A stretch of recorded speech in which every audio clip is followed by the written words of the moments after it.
Is 7:01. Are you about ready to get started?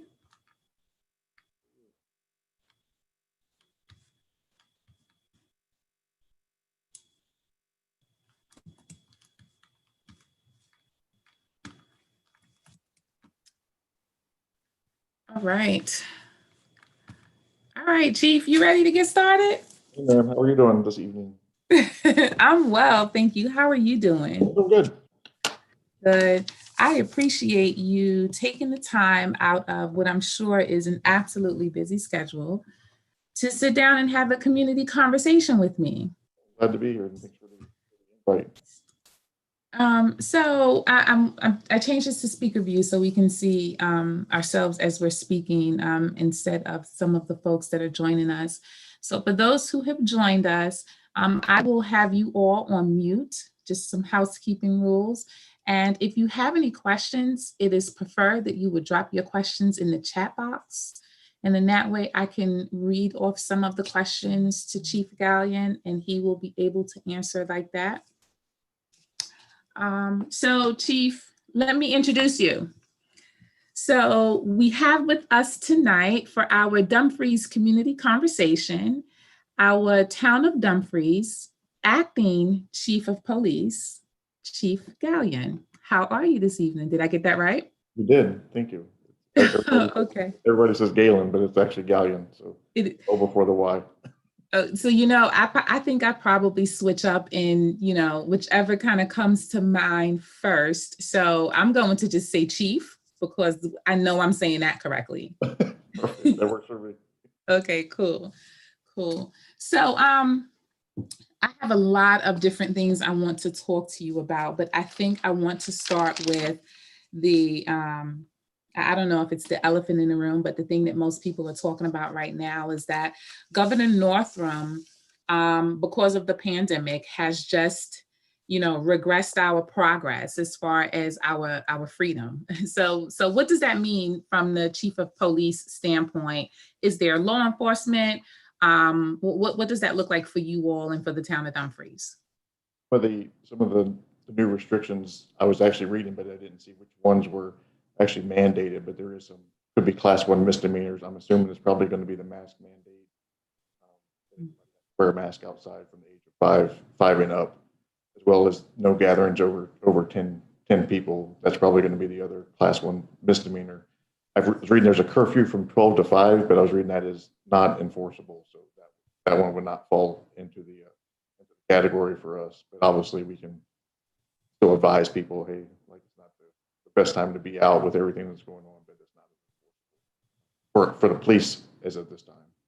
Okay, so your volume is kind of going in and out, and I'm piecing together what you're saying. And if you leave me to fill in the blanks, there's no telling what that's going to translate to. Is there anything you can do to maybe adjust your microphone or something so that when you speak, we can hear you better? And can you hear me okay? I can hear you. I'm trying to see if I can get my speakers a little louder or if I can get closer to the speakers. Okay. We don't mind a little close up. The closer, better, right? Okay, so what I heard you say, I heard you use the word misdemeanor, but then I also heard you say that the curfew is not enforceable. So the parts that are enforceable, you said misdemeanor. Does that mean that if you are riding through a neighborhood and there are 25 cars outside, that you're going to go knock on the door and say, hey, is this a gathering of more than 10 people and start issuing tickets? What does that mean?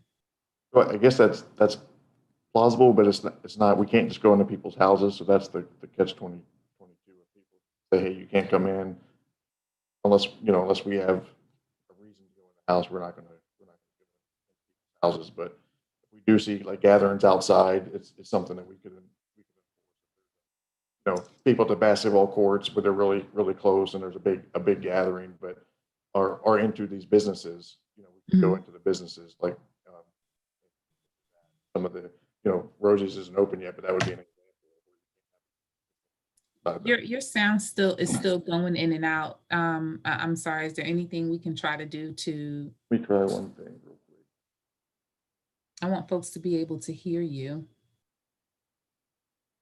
Some good stuff you got going on here that you're sharing with us. I think this is the kind of stuff that people really want to know.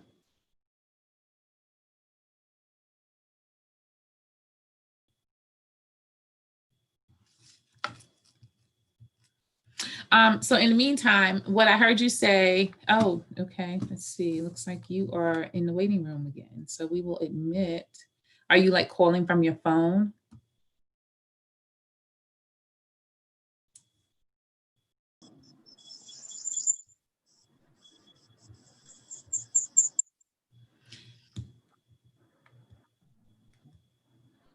All right, let's do a sound check.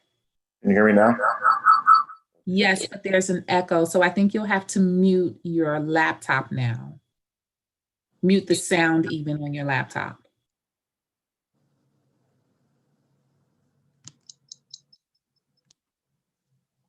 Technical difficulties, it's our new normal. Can you hear me, see me okay? I can hear you, yes, Okay, is that better, louder? it is. Okay.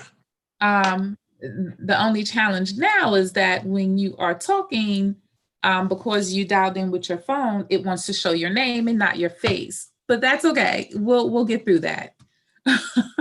So anyway, that sounds better. So there's a couple of topics that I wanted to. Okay, I see you showing up over there.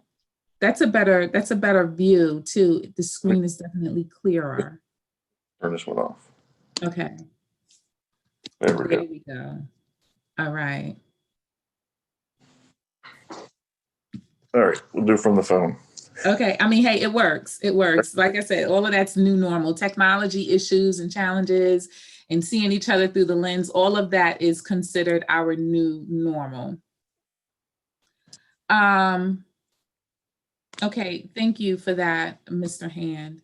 Okay, so there are a couple of things I want to talk to you about. I really want to just kind of use this opportunity for us to have a conversation. I'm going to ask you some questions. I don't want it to really feel like an interview. I want us to converse with each other, share a couple of laughs or whatever. But in the midst of this conversation, I want people to be able to walk away with this with some knowledge nuggets about different things that are going on around them in the community, things that may impact them directly or indirectly. So, we did speak a little bit ahead of time about the type of things that we would discuss. So I'm not going to spring any surprises on you. I might have a trick up my sleeve, but trust me. So before we get started too deep, is there anything, how about you tell us a little bit about yourself? Tell us about, how long you've been with the town of Dumfries. What does it mean to be acting chief of the town of police? What does that look like for folks or for you? And what can we expect from that? So I've been here for 3 years. I got hired here as a sergeant. I came from Stafford Sheriff's Office. I was there for 15 years. And when I was there, I was a detective. I worked pretty much every unit that there was in Stafford. So I came up here as a sergeant in November. So I just hit my 3-year mark. So I was asked to be the acting chief in August to start September 1st. And the acting chief is, I guess it would be a catch 22. Like when the town manager asked me if I wanted the position, I said obviously I wanted the position, but there's also some uncomfortableness with taking an acting position, like what happens going forward. So I'm trying to get with the people that work for me and make this one big team. And there's always, we always have the elephant in the room, if you will, of what's next for us being here. So that obviously I like it. I want to keep the position, but also it's kind of like big brothers looking over you. What's next? It kind of happened in Prince William with Chief or the acting Chief Phelps. They hired the police chief from DC. So I spoke to him about that the other day. So it's always when you start something, you kind of want to finish it. And and I think there's even in Dumfries, there's been some instability with chiefs and officers here. So I think everybody's kind of been on their toes with that, to include the officers. They're like, what's going to happen? Who's coming in next? So that's kind of the the bad part of it, but it's nice to, in this position, like I can't really complain about my boss because I mean, I have bosses obviously, but I'm kind of setting, this is a team, like I'm not doing anything on my own. It's all, we meet monthly. I get everybody's ideas. We work together as a team, and it's really, really going well. So, but that's kind of what we like is like, we can make it our own. When I had the first meeting, I said, hey, this is our chance to make it our own, for the short period of time that I have it, or if I keep it. So let's have fun, and let's do things that we haven't been able to do in the past, and everybody can have their, put their stamp mark on the department. So it's fun, exciting, and also, always in the back of my mind, it's like, oh, what's going to happen next? So that's Right. that part of it. That uncertainty, I get it. One of the things that you mentioned was instability with regard to the chiefs and the officers in the town of Dumfries. I've had the pleasure of serving as the vice mayor here in the town of Dumfries for a little over 2 years now. And in my short tenure, you are the third chief. As a community, as a resident, that instability, it makes me a little uncomfortable. So, all things considered, there's an uncomfortableness around instability, because then you begin to feel like, well, what's going on in the police department? That is it that we can't keep someone? Is there something wrong with my little town that nobody wants to stay here? So, how would you address that to residents to kind of reassure them that, I know you can't promise that you're here to stay because it is an acting position, but in the time that you're here, what are you doing to make the residents in the town of Dumfries feel comfortable about our police department, building the trust in the police department? I know that you all have been doing a lot of community policing, and that's great, because there's a big difference, we all know, between community policing and policing the community. So what would you say to the residents to make them feel comfortable about engaging with you as the acting chief, or engaging with the officers that you have? And also, what are you doing to help with stability as well with regard to the staff and the officers? So part of the thing that we implemented is the community policing aspect of it. And obviously what I did is, when I first started, I gave every officer like a neighborhood or an area that the HOA that they communicate with, and Mhm. them bi-weekly, and do just a quick report that reports to me that I can read and other officers can read. So there's going to be an officer. I mean, obviously you can speak to any officer, but I just want one officer to report to these HOA meetings, as well as if anything's going on, check in to see what we can do, what we can, what we can do better, what we're not doing, and have that trust where we're building with each other. They know that they can come to us, and this is spread out through the whole town. So it's just not Mhm. not one business. We're going to everybody all the time. And some of the things that we've done, um, we've done multiple pizza parties. We've met with the kids and given out toys. Just, and this isn't coming out of the PD budget. This is coming out of us that work here, and we're doing it out of the kindness of our heart, because not none of us live in Dumfries, but this is our home. This is where we spend most of our time. Right.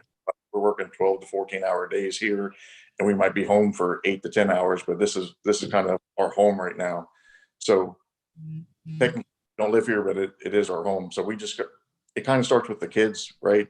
Some people, I'm sorry, when most people, when they might have bad examples when they dealt with the police, but if I can go to their children and we can meet with the pizza, do the pizza parties, or we can do handing out toys, or just interacting with the kids. The kids are everybody's heart, right? So when mom and dad say, oh, my son's out there or my daughter's out there with the police, they're gonna look at that and be like, oh, I trust this police department. These guys are doing the right thing, and Mhm. this is what we want to. This is what we want to do. So when it comes to, and we set up a new email for community policing where they can email anything and I think we've just built a broader communication barrier. We brought the communication barrier down from what's been going on in the past. And I'm not going to take anything away from the past chiefs, but some of them just haven't had the community policing aspect of Dumfries. And it's kind of like me as an acting chief, it's kind of like I guess, a campaign, right? Like I need to show people need to know who I am, because if they don't, Yeah. if I'm out in the community and meeting with businesses and talking to them and show them what I'm about and what this department's about, then they could communicate with you. If they don't like me here, they're going to let you know they don't want me to be here. If they do like me here, I hope they do the same thing. They say, hey, if they can write the town manager an email or the town council and say, hey, or come to the Zoom meetings, or get into the meetings if they ever go, live again, and say, hey, things are going good.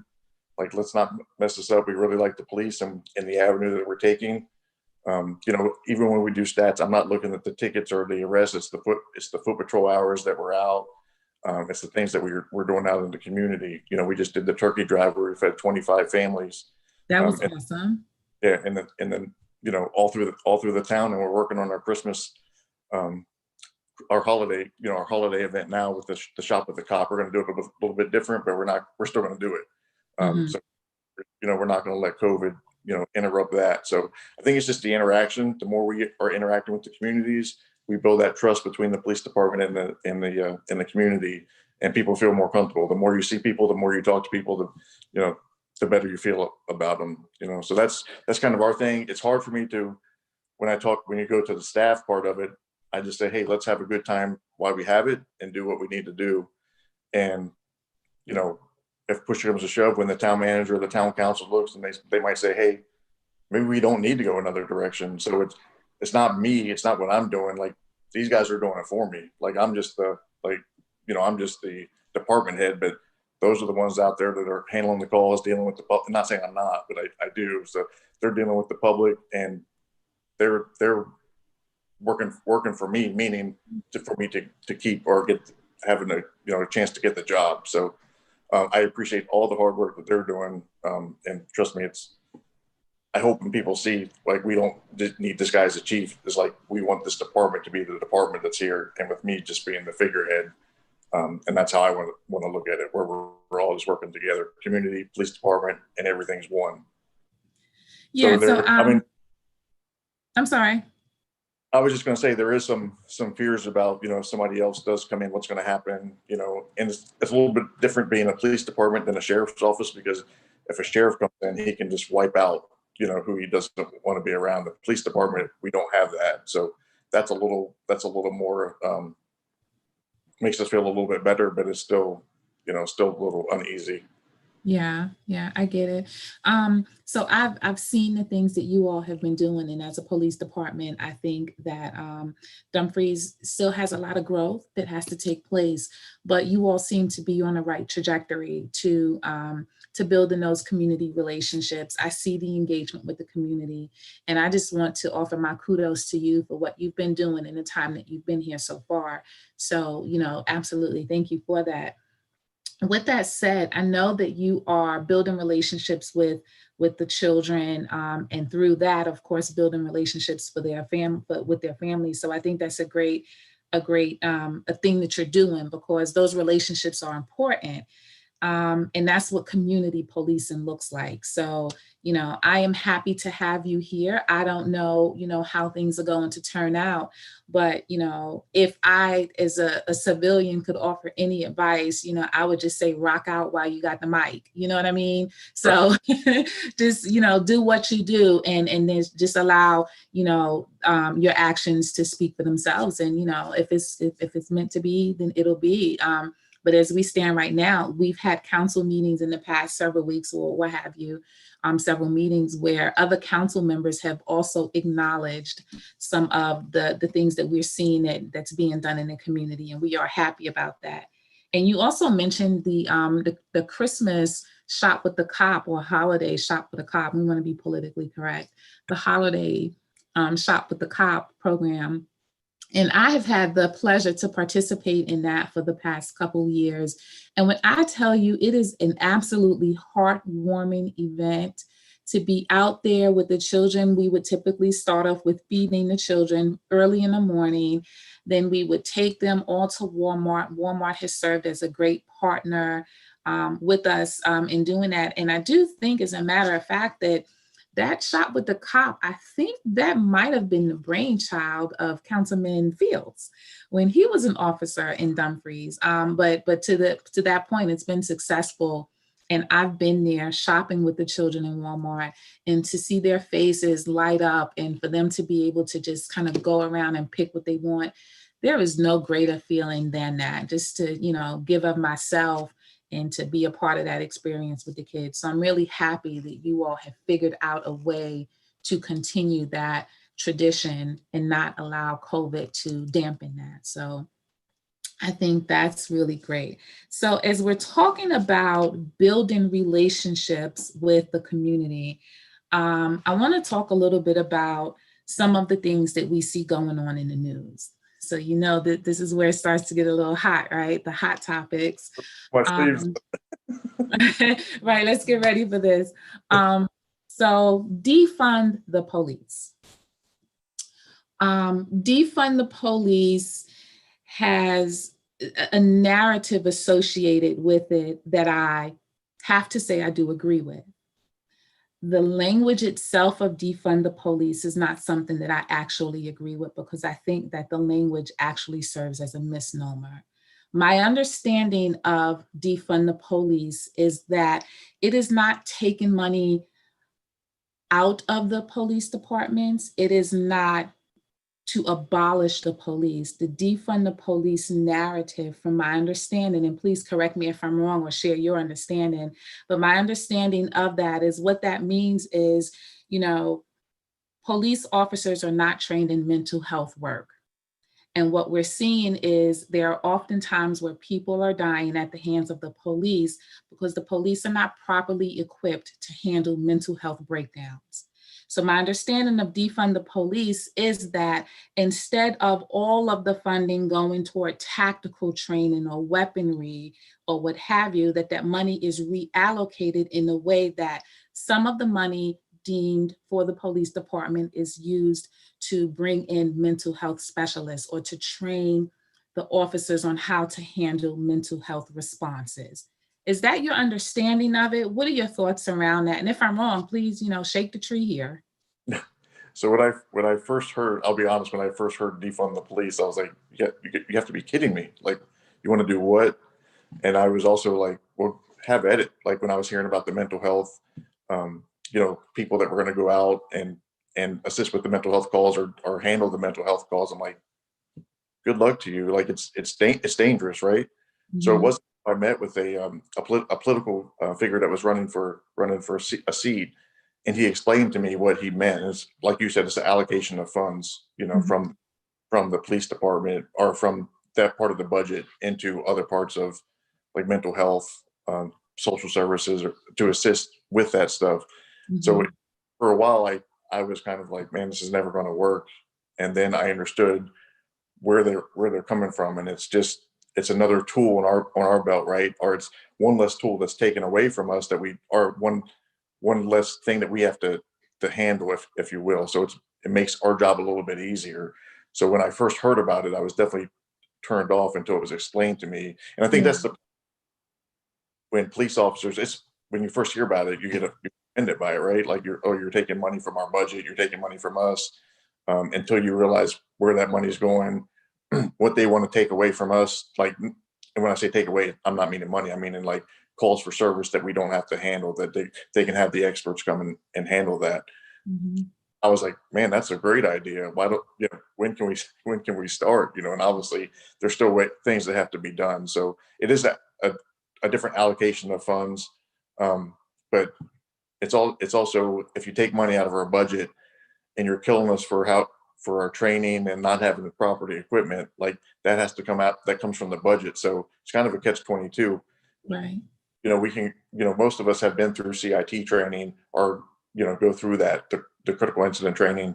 We deal with mental health subjects. Obviously, we're not experts. We can't be an expert in every field. But if you take our training from us or our equipment from us, then you're going to be complaining about other stuff. So it's really a catch-20. It's a catch-22 for me. If you're taking money from us, you want us to get better and do our job better, but if we're not going to have the money to do it, it's kind of hard. So it's just like, where do you take money from us to take it to other departments? So I'm all for like handling less calls that make where really needed. We need to be fighting crime and not dealing with, we're not the mental health experts, and that takes we've had officers that sit at the hospital for 16 hours with a mental health subject, 20 hours. And Dumfries is a small department. We don't have, we don't have 700 officers like Prince William to sit out there. So that would be great for us if we could have that happen. But it's just when and if how it can happen. And, so that's the kind of thing for me that I understand if you want to go a different route, but I also don't really feel like taking money from our budget will really get us to where we need to be. Mhm. But I don't want taxes either, so I don't know what the answer is. Yeah, I think it's one of those things where it's like you said, if you take money, if you allocate the money there, then you're taking it from somewhere else. So I think there is a delicate balance that has to be achieved so that the left hand doesn't suffer for the right. But I think that it's a wonderful thing that the conversations are being had now, because for anything to change, it has to start with the conversation of acknowledging that there's change that needs to happen. And I think the one thing that we can all agree on is that, we need to figure out a way to minimize the deaths that are occurring senselessly, sometimes at the hands of the police due to, poor judgment, unconscious bias, those kinds of things, because unfortunately, once that gun leaves the holster, one wrong decision could make the difference of life or death for not only, the officer, but also the other person on the person on the other end of that gun. So I think that I appreciate that the conversations are happening. But like I said, I do agree with you that there does have to be a delicate balance there. We got to figure it out. But I mean, at least we're talking about it now. We are acknowledging, that things have to change. And so I'm happy that the conversations are being had. And given the opportunity to participate in those conversations, are you interested in being at the table for those conversations? Oh, absolutely. Mhm. I would love to. And I think, not everybody has the same, and like I said, I didn't understand it until somebody explained it to me. So Right. I guess I was being closed-minded and this is a bad idea until I invited the guy in my office to sit down and explain to me his views. And I was like, wow, that's really a good idea. So I think, until I listened to him, I didn't understand. And, everybody should do that. And sometimes you just have to reach to, unfortunately, and the police work is kind of getting political. You have to, we, not that I want to go down that road, but some ideas one party might have, the other party don't have, and everybody just needs to come together and work together as a team. It doesn't matter if you're a Republican or a Democrat or however it works. Everybody just needs to work together, especially with, we're dealing with people's lives, and it's just not the police officer or the victim. There's families on both sides. There's kids. There's mom, dads. There's uncles. There's a Right. lot of people involved. It's not just, oh, this cop did this and this. It's not two people. There's a lot of people involved. So I would gladly sit down and have that conversation. Love to have that conversation with people. Mhm.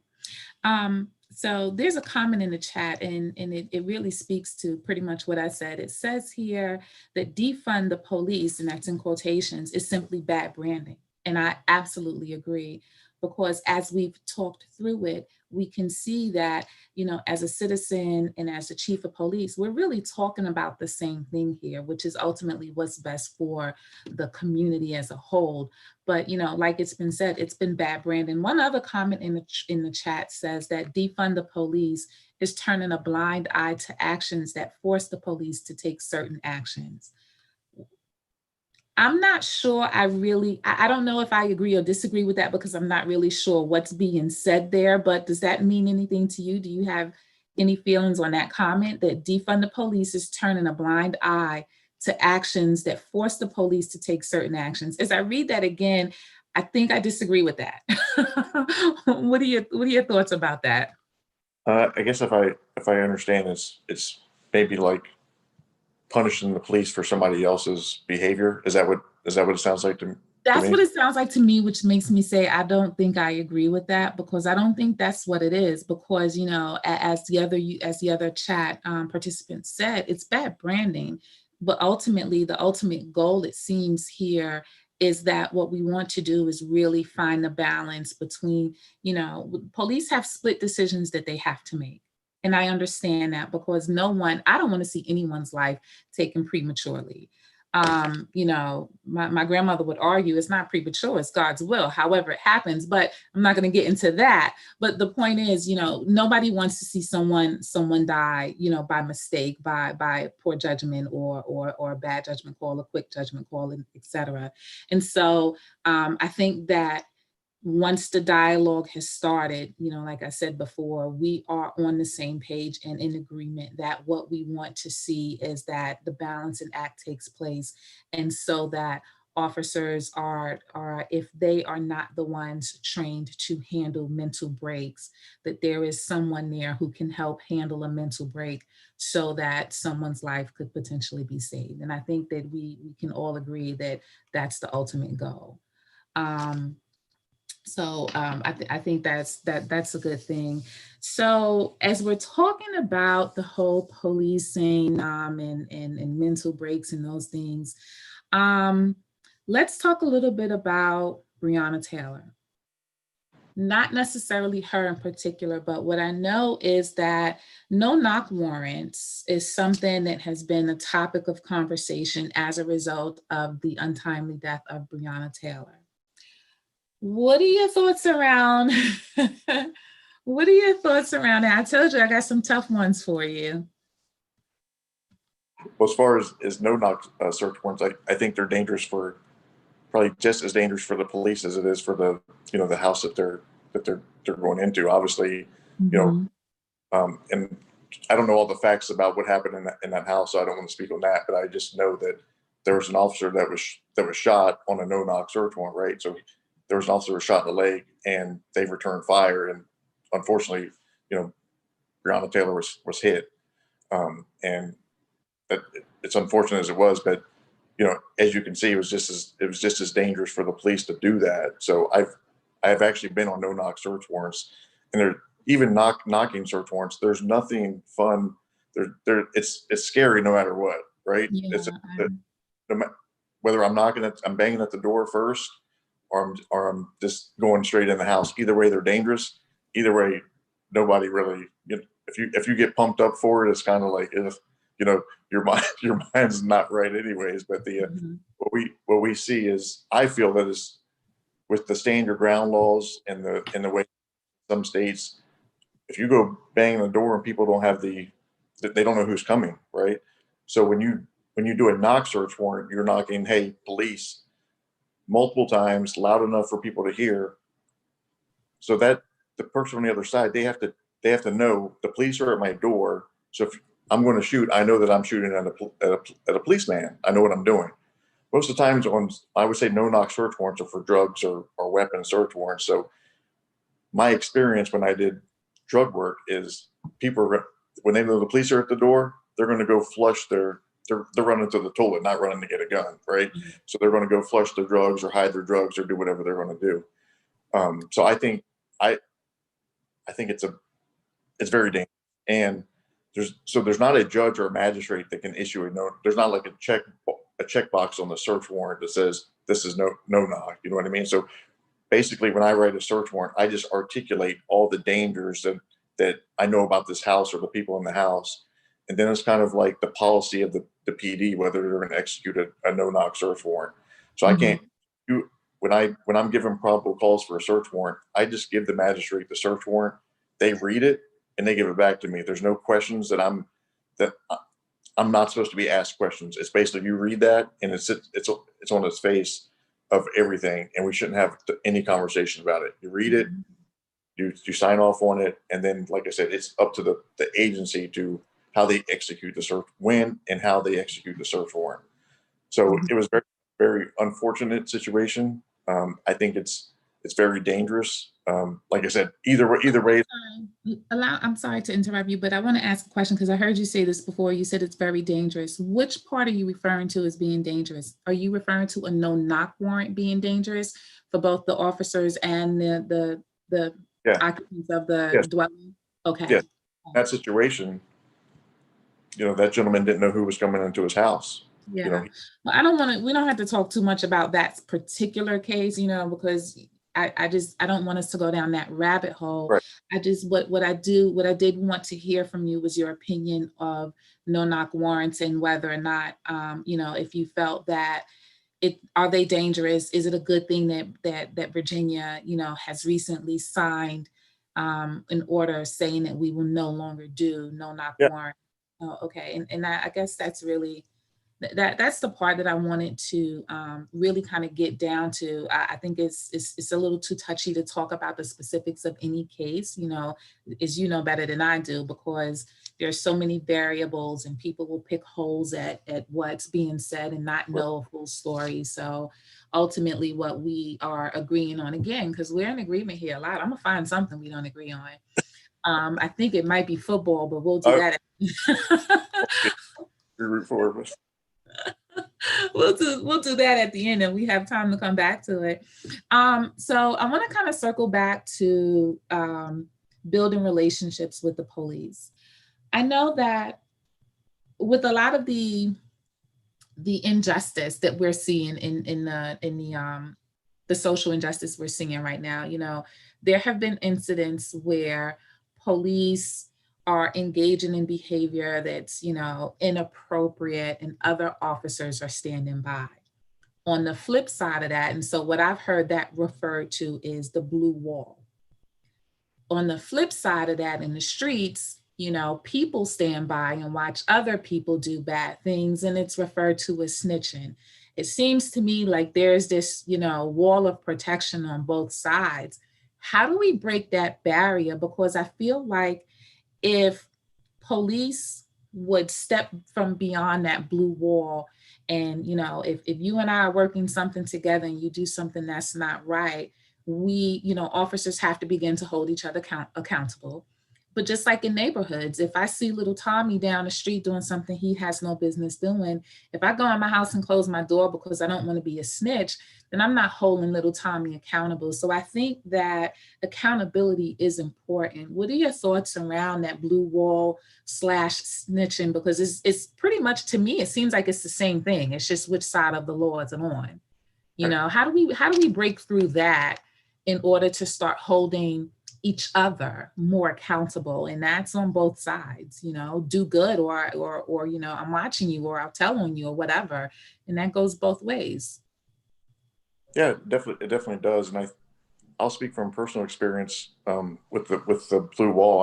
I was one of the first members of the special problems unit in Stafford, which is essentially a street crimes unit. We had cars, we had uniforms, but it was a tacked out uniform, and we just hit problem areas, where places that if we had a bunch of robberies that are occurring in a certain area, if we vandalism. So we just didn't do like neighborhoods. It would be everything. But in my time there, my supervisor at the time was doing some things that I wasn't comfortable with. And at some point I was like, hey, Vern, you're either gonna get fired, go to jail, both. What are you gonna do about it? Right. So I did the right thing, and it cost me some relationships. I had some people that didn't speak to me for over a year until my mom passed away. It was just like glare, like, I can't believe you spoke up about the stuff that was going on.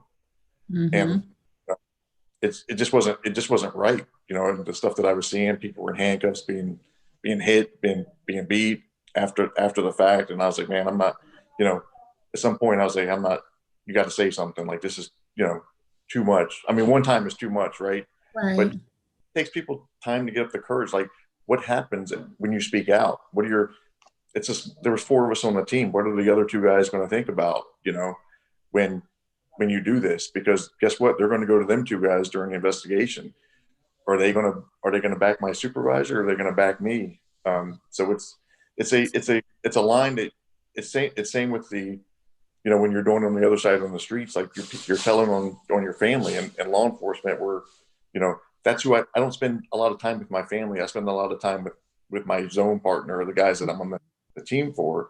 Mm-hmm. So you just have to do the right thing, whether you're a police officer or not, and I know we'll speak about the George Floyd thing. There's 3 guys that stood around and did nothing, Right. like, and I'm pro law enforcement, I'm a cop, but when I looked at that video, I'm like, there's no way to articulate what that guy did and what the other three other guys did. Right.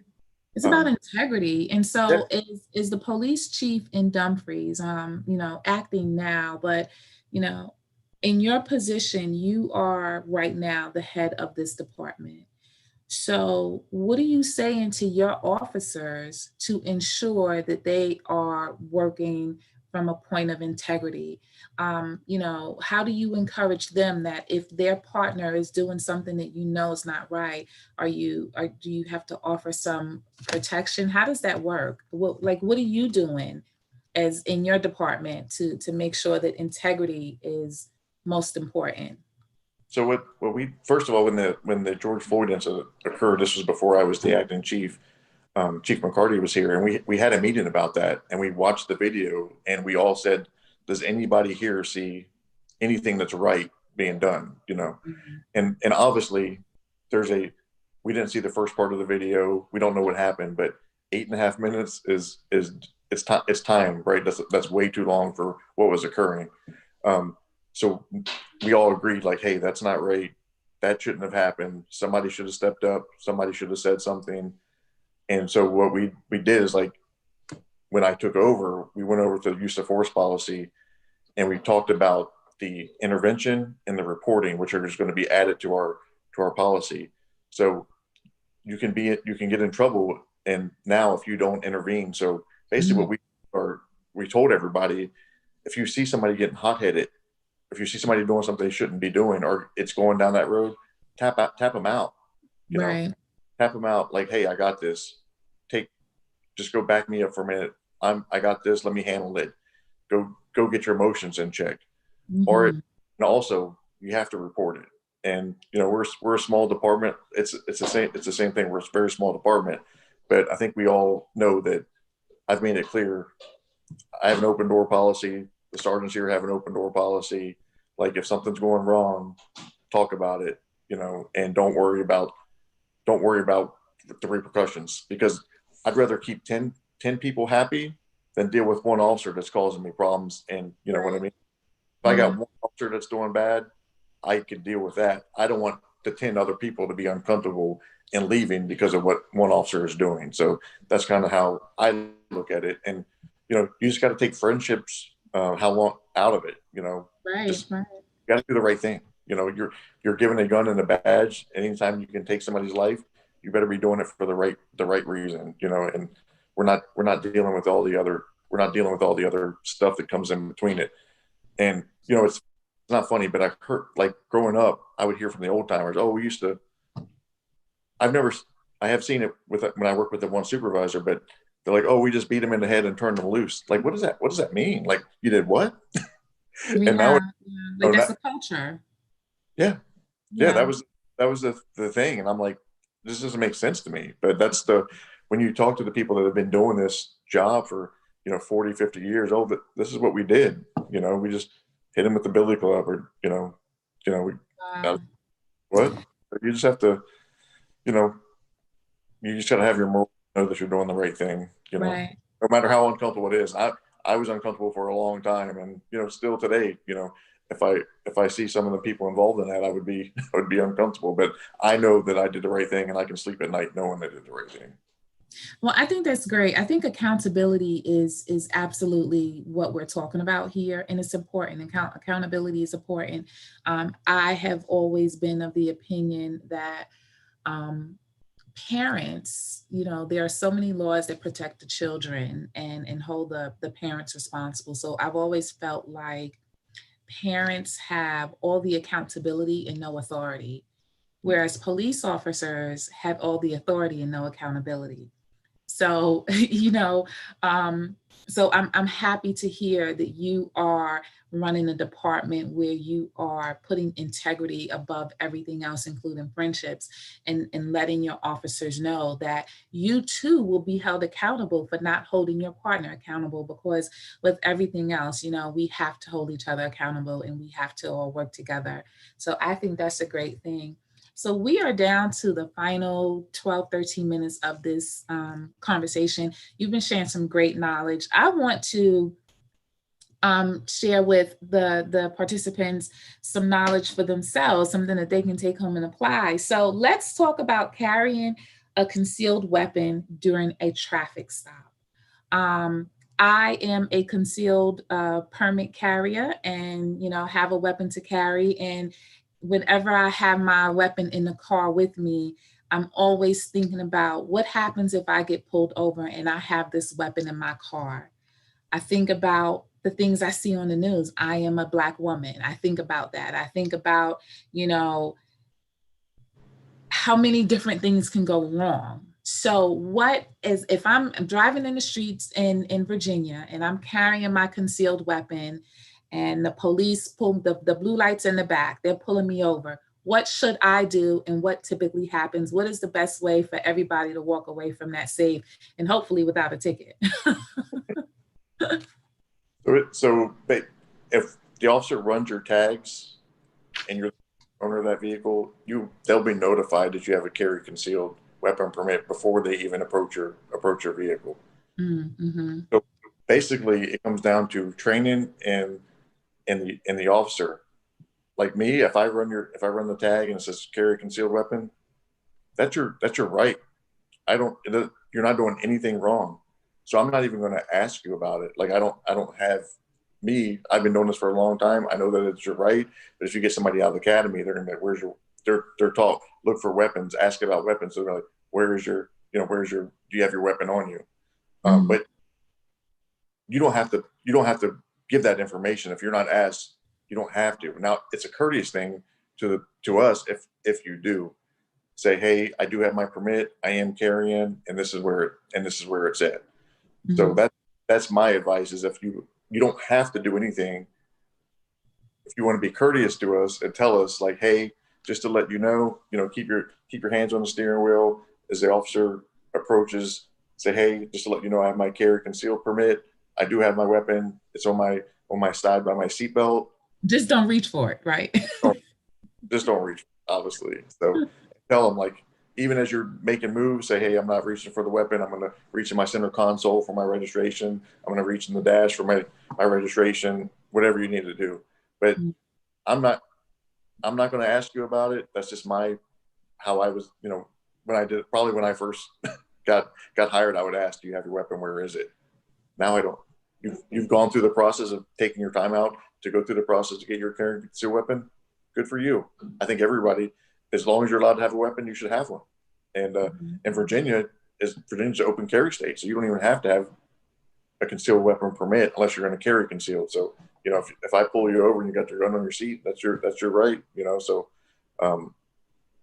now if you don't have a permit and I see that, I'll just make a statement like, hey, don't reach over there, or make a statement. But you don't have to let us know. If you do, it's out of courteous, and I would just say, hey, I would just walk them through where it's at and what your intentions are. Like, I need to get into the center console. I need to get into the dash to get the registration out, the glove department to get the registration out. Mm-hmm. Okay. Thank you for that. I appreciate that, because as I've said, it's something that I've always thought about, like, how do I handle that?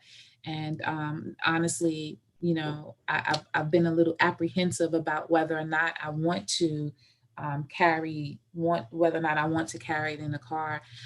So somebody in the chat said that a person of color and a Caucasian will have very different experiences when it comes to admitting to carrying weapons. And that is absolutely true, which is why I do still have apprehensions. It's like, do I want to say something or don't I? It's almost like, as an officer approaches the car and starts speaking, I'm kind of trying to pick up on a vibe here. Does this guy seem like he's in a bad mood? Does he seem like he's in a good mood? There's just so many different variables to take into consideration. But what I heard you say is the safest thing to do is to not make any sudden movements, and whether it could be seen or not, that's the biggest thing. And I think even if you don't have a weapon in the car, not making sudden movements is hopefully probably the safest thing, right?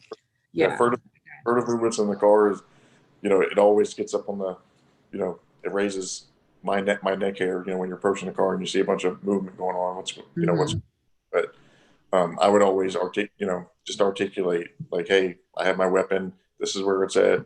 This is what I'm grabbing. And it's up to the officer how they handle it. I've been doing this for 22 years, so I I trust that you went and got your carry concealed permit for your safety and not to harm me. You know what I mean? So Right. it's all it's all officer perspective and also your perspective. And I'm not a person of color, so I don't know how, I can't say how you feel. I can only tell you how I feel. And if I have there's been many times I've dealt with the police as an officer and been pulled over, and I tell them, hey, I have my duty weapon on me. This is where it's at. So, Mhm. the same kind of thing. I don't have to tell them, but just, I don't, just like you, I don't want any issues, when I have, so like I said, I can't, Um, can't speak as a person of color, but I would just say, just articulate what you're doing, every move. And, if you feel that you need to say something, then say something, but you don't have to. So I just want you to know you don't have to say that, but mhm. Yeah, that's one of those situations. It's a sticky situation because you just never know who's walking up to the car and whatever experiences they've had before they've encountered you. And I know that that goes both ways, because we want to protect ourselves and we also want to ensure that, police officers are protected as well because they too have families to go home to. So, um, all right, we are down to the last few minutes here. Tell me, Acting Chief Galyen, if you were police chief of the United States for a day, what three things would you do immediately? Let's get to know you a little bit now. What would you do? Three things. I think the first thing I would do is the hiring and training expectations. So every department is different. We're trained in Dumfries, but we work in Prince William County, but we go to the Rappahannock Regional Criminal Justice Academy, and we're working with Prince William County and they have their own academy. So part of the state, every part of the country, everybody's trained different. But even if we narrow it down to Virginia, the agencies are trained different. I would like to see you know, maybe a very similar Standardized trainings. way of training, um, Yeah. training officers. And obviously, when you go by state laws, you can't do that. But when it comes to the firearms training, the defensive tactics, the driving, some of that stuff, I just think everything needs to be standardized, like you said. And also, Mhm. to hiring it, you can hire somebody at 21 with no life experience, give them a gun and badge, and some 21-year-olds aren't ready for that. You know what I mean? So I would maybe raise the pay and raise the expectations of somebody that wants to go into law enforcement. Mm. Would be the one thing that I would do is, college degrees are good, military is good, life experience is good. I started off in a jail, and it was the best thing I ever did because I learned how to talk to people inside the jail. So I would like to see, people working their way up and just not at 21, hey, I'm going to go be a cop, and I've never done anything in my life. I've been living in mom's Do you basement. think that the standards of employment for officers has lessened because of how hard it is to get officers? Yeah, right now is a trying time to get, nobody wants to be a cop right now. With everything that's going on, the pay, to retirement, nobody wants to do the job. So Yeah. um, it's definitely hard to fill the positions. And actually, our last process here was great. And in the 3 years that I've seen people apply at Dumfries, it's the best pool that we've had, and which Mm. I was excited to see, even with everything that's going on. So I think, with the pay that increase that occurred here, the insurance that occurred here, we brought quality officers to Dumfries, and I think that's the thing that we need to do is have some higher expectations for who we hire, train them better, and pay better. So that would be the first thing that I would look at, is having a standardized set of training for officers and expectations. Mhm. The second, this and included in that, I would also do like the military does, 20 years and you can retire. And that's not only good for cops, that's good for the community. There's cops that get retired on duty. They don't do anything. If you call me to your house and I'm retired on duty, you're going to get nothing out of me. You understand what I'm saying? So you want the newer cops that are coming out that are going to go the extra mile. You don't want the cops that have been, they're burnt out from everything that they've been doing over 30 years. So, Yeah. so if you can get a better retirement at at 18, at 38, if you're in the military, you can retire. Why isn't police the same way? Obviously, you have to be 21, but why at 41 are we not letting officers retire? I have to wait till I'm 50 to collect retirement, and I'll be 30 years as a police officer. So that was the first thing. The other thing that I came up with was a mental health requirement every yearly, and it's anonymous, confidential. Police officers go through a lot, and their mental health is important. Like you said, is the officer having a bad day? Officers can have bad months. They can have bad years. The divorce rate and the suicide rate in law enforcement is horrible. Mm-hmm. And as a police officer, if you're dealing with mental health, you don't want to talk about it. One is because you're going to get your gun and your badge taken away. Mm-hmm. Another, it's a sign of weakness. Hey, this guy can't handle the job. This girl can't handle the job. Like, we need to do something with this. So my thing is, every year there should be, PTSD is a real thing in law enforcement. I've seen things that I will never unsee. I have nightmares that won't go away. That stuff that I wake up, thinking I've just been in a shootout. I wake up sometimes screaming like, what the, I would just tell you one call that stands out in my mind is there was a 4-year-old that accidentally hung herself by her dog's leash on her playset. Wow. My dog was 4 at the time. I went home and I cried and grabbed my 4-year-old, and my kid's mom at the time, she's like, "What's wrong with you?" And I explained it to her, and she goes, "Yeah, but what's the problem?" I just watched a girl the same age as me, die by an accident, and it's just that sight's never going to leave my mind of what I saw. So mental health is a big thing in police work, and it kind of goes back to the retirement and the mental health. It's good for the community that cops are they're on, yeah. They have to be in the right mind. They're going to the job looking good and ready to go to work. And the other thing I would implement is community action team. And basically what that is officers that don't respond to calls. They just are out in the community assisting families, elderly, people that that are having issues. Those officers are going to go out and they're going to assist those families in anything they need. If they need a ride somewhere, if they need something dropped off, they're going to go do that. They're going to be in touch with the school system to check on the kids, check on the kids, see what's going on at home. And these officers are just all about community policing. They're going to be in touch with all the social services, child protective services, adult protective services. That's what I would have. We're in Dumfries, a small department, but I would love to have 2 officers that I can assign to go do that, checking all the neighborhoods, meeting with the community leaders, see what they're seeing in the community. And I think every department should have that.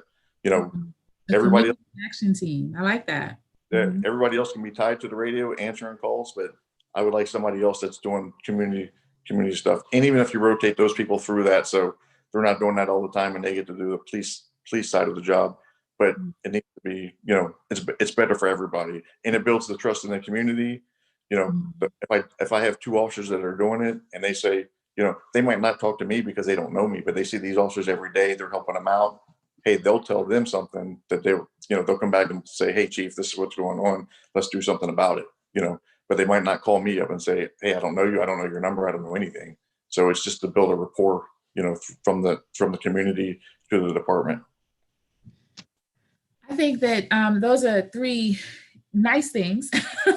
that community action team, that sounds like something that, I would love to sit down more with you one-on-one and have a conversation about that and see if that's something that, we can explore potentially for Dumfries. I think that's a great idea because it lends itself to building those relationships in the community, which we know are important for the safety of everyone. Having good open relationships, open communication between the police and the community really, I think, is what saves lives, because then there's that family feeling and folks aren't afraid to talk to you and they trust you. And then also, you have the opportunity that when you engage in certain situations, you'll have a familiarity with people, and you may know, say you've known Monet her whole life and she's out here acting crazy. It's like, well, wait, I know that she's not like that. Something must be wrong. And that comes from being familiar with the community and knowing people. And I think that could make the difference in life and death, on both sides. So I think That's a great idea. Yeah, for sure. Even as a, Um, even as an officer, you know, if I'm out patrolling by myself, but and something happens to me bad in the community where I got people on me fighting me or doing whatever, if they know me and say, "Hey, that's Vern. We're not going to let that happen to him." right, That's right, those. You know, if my backup officer is on a call, they're taking somebody to jail. Prince William's not available. That's the people that I want help. Anybody, you know, I'll take anybody at that point. Somebody that can help me. So that's definitely what's needed. You know, and that's how you build trust. And that's what I like. What we're doing here is the community policing. You know, if you see me out with your kids over and over again, and we're doing the right things, or I'm out talking to you, you know that we're not bad people. We're not what you see on the news. You know, I can't control what's happening in Chicago or Minneapolis, but I can control what's happening here in Dumfries. And you know that mhm. here we're squared away and everybody's good, and we're not that type of people. Yeah, that's awesome. Chief, I appreciate your time this evening. You've given us some nuggets that we can walk away with and implement in our personal lives. You've given us some information and hopefully open a few minds to certain things. Going back to that defund the police, bad branding, I'm really happy that we dove so deep into that because hopefully it will keep the conversation going, even amongst the others that have been, joining in and listening in and chatting in the box. So thank you to everybody who took your time and sat here and had this conversation with us. I hope you enjoyed it. I hope you got something from the conversation. And if you see Chief Galyen on the street, tell him hello.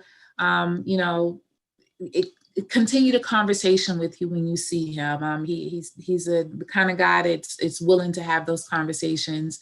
So I think that he would welcome the conversation. So, any last words before we conclude, sir? No, I appreciate you having me, and I'm thankful for you on the council for having me here, and I'm glad that everybody joined us. And feel free to come to the department. Call me to come over your house if you have questions. I'll be glad to talk to you. I'm easy to find, so I'll be glad to, like a vice mayor said, I'll be glad to continue the conversations with anyone. Mhm. Yeah, thank you. And you and I will continue the conversation too, especially about that community action team. That struck a chord with me. I would definitely like to talk about exploration of that topic. So thank you again, Chief. Thank you for everybody who joined us this evening. I hope that you enjoyed this as much as I did. And stay tuned and we'll see who we'll talk to next about the community conversation about what's going on. So you all have a good night. Stay safe out there. Please wear your mask, social distance, limit your interactions with people that you don't have to be around, because the only way that we're going to get past COVID-19 is if we are all diligent.